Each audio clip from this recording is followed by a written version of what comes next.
हरि ओम वक्रतुंड महाकाय सूर्यकोटि समप्रभ निर्विघ्नं कुरु मे देव सर्वकारेषु सर्वदा।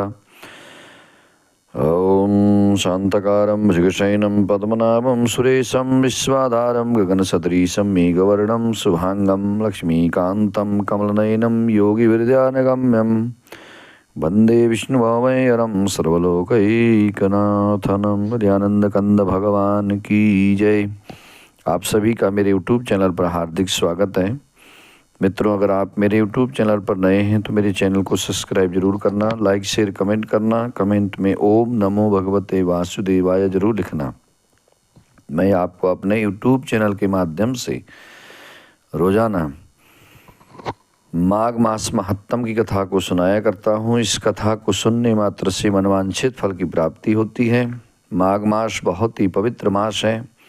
इस मास में प्रातःकाल के समय में ब्रह्म मुहूर्त में उठ करके स्नान करना, भगवान की पूजा करना, गौओं की सेवा करना, गौओं को घास खिलाना एवं दीन दुखियों की सेवा करना, ज़रूरतमंदों को वस्त्र अन्न इत्यादि का दान करना बहुत ही शुभ और पुण्य फलदायी होता है। माघ महात्म कथा की कड़ी में आज आपको मैं 7वें अध्याय कथा सुनाने जा रहा हूँ, जिस कथा को सुनने मात्र से मनवांछित फल की प्राप्ति होती है। दत्तात्रेय जी बोले, चित्रगुप्त ने जब आलोचना की तब यमराज ने दूतों को आज्ञा दी कि एक को तो घोर नरक में ले जाओ जहाँ कठिन दुख होता है, और दूसरे को स्वर्ग में रखो जहाँ उत्तम सुखों के भोग होते हैं। आज्ञा पाकर के दूतों ने कहा कि हे राजेंद्र, बड़े भाई को तो रौरव आदि महान नरक में फेंक दिया और छोटे भाई को उत्तम दूत बुला करके विकुंडल को मेरे साथ स्वर्ग में चलकर अपने कर्मों से किए हुए दिव्य भोगों को तुम भोगो, इस प्रकार से कहा।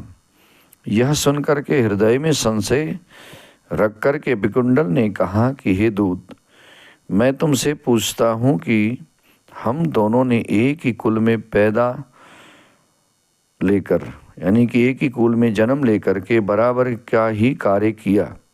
हमारी मृत्यु भी एक साथ ही हुई और यमराज को भी हमने साथ ही देखा, तब किस कारण से मेरे बड़े भाई को नरक में फेंक दिया और मुझे स्वर्ग मिला।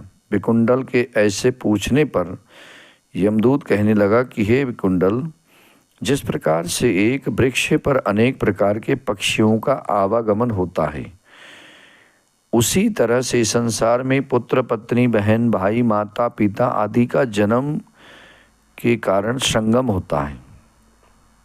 हे वैश्य, मैं प्रेम पूर्वक तुमसे सच कहता हूँ कि जो मनुष्य पूर्व भक्ति कर्म करता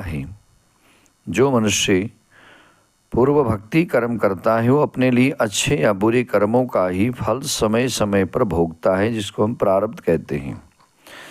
जो जैसा कर्म करता है वैसा ही फल पाता है। कभी भी कोई मनुष्य किसी दूसरे के लिए कर्मों का फल नहीं भोग सकता।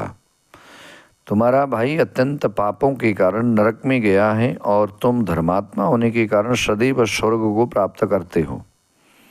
विकुंडल ने कहा कि मैंने इस जन्म में प्राय पाप ही किए हैं, पुण्य नहीं किया।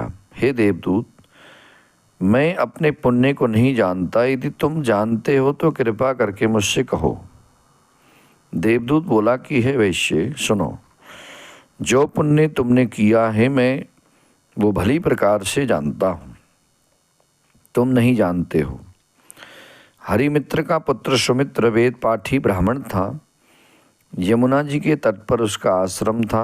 हे वैश्यवर, उसकी तुमसे मित्रता हो गई और उसके साथ तुमने 2 बार माघ महीने में निर्मल यमुना जी के जल से स्नान किया था, और जिससे हे वैश्य तुम सभी पापों से मुक्त हो गए तथा तुमने स्वर्ग को प्राप्त किया।